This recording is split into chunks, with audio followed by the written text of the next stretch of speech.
Circulatory system. हाँ जी यास्मिन पढ़िए बेटा। Yes, ma'am. The circulatory system is a vast network of organs and vessels that is responsible for the flow of the blood, nutrients, hormones, oxygen, and other gases to and from cells. Without the circulatory system, the body would not be able to fight disease or maintain a stable internal environment, such as proper temperature and pH, known as homeostasis. Yes, circulatory system क्या है? Circulatory system में हमारे ना organs आते हैं और सबसे important चीज वेसल्स आते हैं। वेसल्स क्या होते हैं? जो ब्लड को कैरी करते हैं, उनको क्या करते हैं? कहते हैं आर्टरीज, जो हार्ट से ऑर्गन्स तक लेके जाते हैं, और जो ऑर्गन से हार्ट तक लेके आते हैं उनको कहते हैं वेन्स, और उसके बाद होते हैं लिम्फ वेसल्स। ठीक है, तो इन सबको मिला के हमारा सर्कुलेटरी सिस्टम बनता है। तो सर्कुलेटरी सिस्टम का क्या काम होता है कि वो क्या क्या कैरी करता है? एक तो वो ब्लड को कैरी करता है, जो आप खाना खाते हो उसमें से न्यूट्रिएंट्स जो डिराइव होते हैं उनको कैरी करता है, हार्मोन्स को कैरी करता है, ऑक्सीजन को कैरी करता है, और भी जो गैसेस हैं जैसे कि कार्बन डाइऑक्साइड को बाहर एमिट करना है, और ऐसी और भी गैसेस जो है उनको कैरी करता है।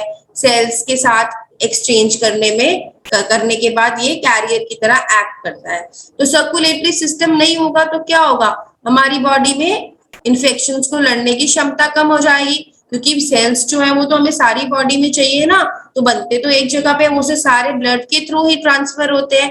और एक stable internal environment, now this is very important. Stable internal environment का मतलब है कि आपकी बॉडी का टेम्परेचर, बॉडी टेम्परेचर, जब आपको बुखार होता है तो आपकी बॉडी का टेम्परेचर बढ़ जाता है ना, और जब आपका बुखार ठीक हो जाता है तो आपकी बॉडी का टेम्परेचर जो है वो नॉर्मल 37 डिग्री सेंटीग्रेड के आसपास आ जाता है। ऐसा कैसे हो पाता है? क्योंकि हमारी बॉडी में ये काम कौन करता है? Circulatory system. ये क्या करता है कि जब हमारी बॉडी में कोई इन्फेक्शन होती है तो वो सेल्स को ट्रांसफर करता है और इन्फ्लेमेटरी रिस्पॉन्स को प्रोड्यूस करता है। ये डिटेल में आप बाद में पढ़ेंगे, अभी आपके लिए इतना ही है कि इन्फ्लेमेटरी रिस्पॉन्स का एक रिएक्शन जो होता है वो बॉडी का टेम्परेचर बढ़ना है। तो जब आपको कहा जाता है ना कि ज्यादा से ज्यादा पानी पियो, ज्यादा से ज्यादा पानी पियो, ताकि आपका जो बॉडी का टेम्परेचर है वो रेगुलेट हो जाए, वो नॉर्मल हो जाए। वो कैसे होता है? उसका प्रोसेस होता है हीमोस्टैसिस। That process of regulating body's temperature is known as hemostasis. Okay? Heart. साक्षी पढ़िए बेटा। मन्नत आप पढ़िए बेटा। Okay, ma'am. The heart is the muscular organ about the size of a purse, located just behind and sagitally left of the breastbone. The heart pumps blood through the network of arteries and veins called the cardiovascular system. Okay.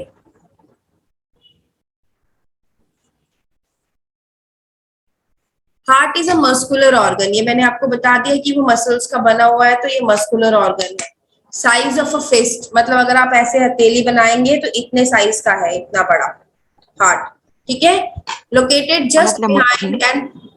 हाँ जी रोहित। मतलब मुट्ठी के size का हमारा heart है। मुट्ठी के size का, आपकी मुट्ठी छोटी है तो बड़े इंसान की मुट्ठी के बराबर है। ओके, तो ये कहाँ पर लोकेटेड है? ये बिल्कुल आपकी ब्रेस्ट बोन के लेफ्ट साइड पर लोकेटेड है। हम ब्रेस्ट बोन मतलब चेस्ट, बेसिकली रिब्स के पीछे लेफ्ट साइड पे। Okay, heart pumps blood through the network of arteries and veins known as cardiovascular system. अब कार्डियोवैस्कुलर सिस्टम, कार्डियोवैस्कुलर, कार्डियो का मतलब हार्ट, वैस्कुलर का मतलब आर्टरीज एंड वेन्स।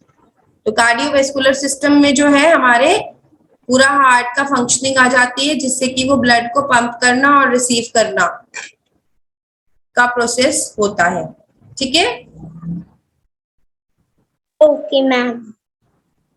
हाँ जी, आगे पढ़िए, किसकी टर्न रह गई है? Ma'am, can I read? Arpita read.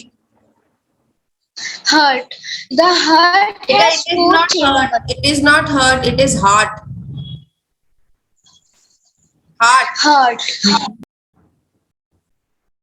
Yes. पढ़िए। Ma'am, I'm heart. The heart has four chambers. The right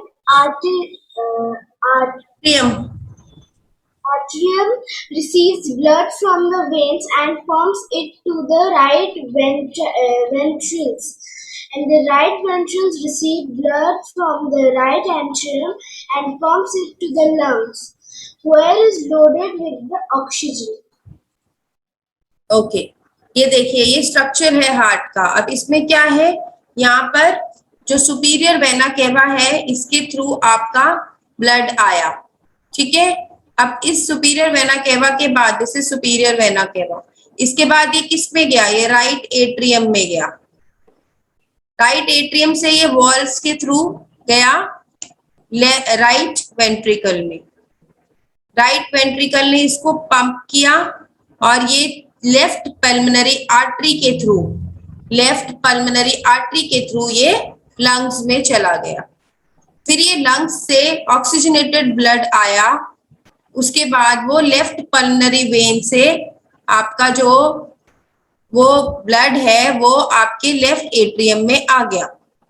फिर वो लेफ्ट एट्रियम से लेफ्ट वेंट्रिकल में एंटर हुआ और यहाँ से वो अयोटा के थ्रू सारी बॉडी में डिस्ट्रीब्यूट हो गया।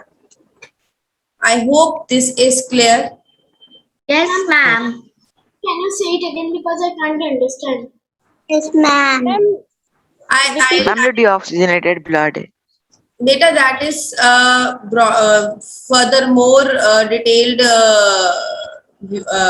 एक्सप्लेनेशन। पर मैम आर्टरीज और वेन में मैम दोनों में फर्क क्या होता है? बेटा मैं अभी बताती हूँ रोहित, अभी मुझे एक ओवरव्यू देने दो ना बाकी बच्चों को। आपको आता है, उनको अभी कुछ नहीं आता है, तो मुझे उनको एक बार ओवरव्यू देना है, उसके बाद I will explain in detail. अभी उनको स्ट्रक्चर ही नहीं पता है। ओके, वेट करो। ये देखो बेटा, ये हार्ट है आपका, ठीक है।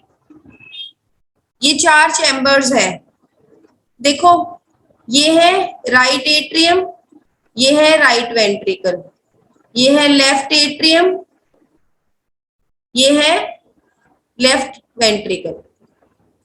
अब ये जो राइट साइड का सारा पार्ट है ना हार्ट का, यहाँ पे डीऑक्सीजनेटेड ब्लड आएगा, ठीक है। डीऑक्सीजनेटेड का मतलब जिसमें कार्बन डाइऑक्साइड होगी। और ये जो आपका लेफ्ट साइड का पोर्शन है, यहाँ पे ऑक्सीजनेटेड ब्लड आएगा। ऑक्सीजनेटेड ब्लड का मतलब जिसमें ऑक्सीजन होगी। ऑक्सीजन का एक्सचेंज कहाँ पर होता है? ऑक्सीजन का एक्सचेंज होता है लंग्स में। मतलब कि यहाँ पर जो ब्लड आ रहा है वो लंग्स से आ रहा है। अब लंग्स से उसको कौन लेके आ रहा है? लंग्स से उसको ला रही है पल्मोनरी वेन्स, ठीक है। लंग्स में आपका ऑक्सीजन एक्सचेंज हुआ, कार्बन डाइऑक्साइड आपके मुंह से निकल गई, ऑक्सीजन जो थी वो ब्लड में आ गई और वो ब्लड को पल्मोनरी वेन्स लेके आई, उन्होंने लेफ्ट एट्रियम में डाला, लेफ्ट एट्रियम से वो लेफ्ट वेंट्रिकल में चला गया और यहाँ से अयोटा के थ्रू वो सारी बॉडी में डिस्ट्रीब्यूट हो गया। इतना क्लियर हुआ आपको? Yes ma'am. ओके, अब ये जो राइट साइड का पोर्शन है इसमें क्या है? इसमें आपका डीऑक्सीजनेटेड ब्लड है। अब डीऑक्सीजनेटेड ब्लड कहाँ से आएगा? ऑर्गन से आएगा ना, जहां पे हमने ऑक्सीजन, हमारी बॉडी में सेल्स ने ऑक्सीजन निकाल ली है ब्लड में से और वहां पर कार्बन डाइऑक्साइड डाल दिए, तो हमारा जो ब्लड है वो डीऑक्सीजनेटेड ब्लड है। तो वो डीऑक्सीजनेटेड ब्लड किससे आएगा? सब क्लेवियन वेन से आएगा और ये सब क्लेवियन वेन से वो इस राइट एट्रियम में डीऑक्सीजनेटेड ब्लड आ जाएगा और वो डीऑक्सीजनेटेड ब्लड फिर राइट वेंट्रिकल में जाएगा। राइट वेंट्रिकल इसको पंप करेगा और ये पल्मोनरी आर्टरीज के थ्रू ये जो ब्लड है ये लंग्स में जाएगा। कुछ क्लियर हुआ आप लोगों को? Yes, ma'am. Yes Arpita, something you? It's clear. Okay, Yes, ma'am. Yes Navjot, पढ़िए बेटा। मैम क्या? ये पढ़िए बेटा। मैम हार्ट, हाँ जी, the left atrium receives oxygen blood from the lungs and pumps it to the left ventricle. The left ventricle, the strongest chamber, pumps oxygen rich blood to the rest. The left ventricle ventricle क्या पढ़ो फटाफट। contraction create Contractions। our blood. रुको बेटा नवजोत, ऐसे पढ़ते हैं, CON कॉन, TRAC ट्रैक, GTIONS शंक्स, contractions contractions. Contractions create our blood pressure. अब देखो मैंने आपको बताया ना, यहाँ पर ये लेफ्ट वेंट्रिकल, लेफ्ट एट्रियम में ऑक्सीजनेटेड ब्लड आया, फिर वो लेफ्ट वेंट्रिकल में गया। लेफ्ट वेंट्रिकल जो है उसकी मसल्स बहुत स्ट्रॉन्ग है और उसमें बहुत पावरफुल कॉन्ट्रैक्शंस प्रोड्यूस होती है, और ये सबसे स्ट्रॉन्ग चैम्बर है। नवजोत म्यूट करिए। और सबसे स्ट्रॉन्ग चैम्बर है, तो ये बहुत प्रेशर के साथ ब्लड को पंप करता है, और यही जो इसकी कॉन्ट्रैक्शंस है उसी की वजह से हमारी ब्लड का प्रेशर बनता है। तो हम ब्लड प्रेशर वर्ड जो यूज करते हैं वो बेसिकली लेफ्ट वेंट्रिकल की कॉन्ट्रैक्शंस की वजह से प्रोड्यूस होता है। हाँ जी रोहित बोलिए, क्या कहना है? मैम मैं 8 मिनट 8 क्लास ज्वाइन किया तो मैम मेरा अटेंडेंस मार्क हो गया है। हाँ जी बेटा हो गया।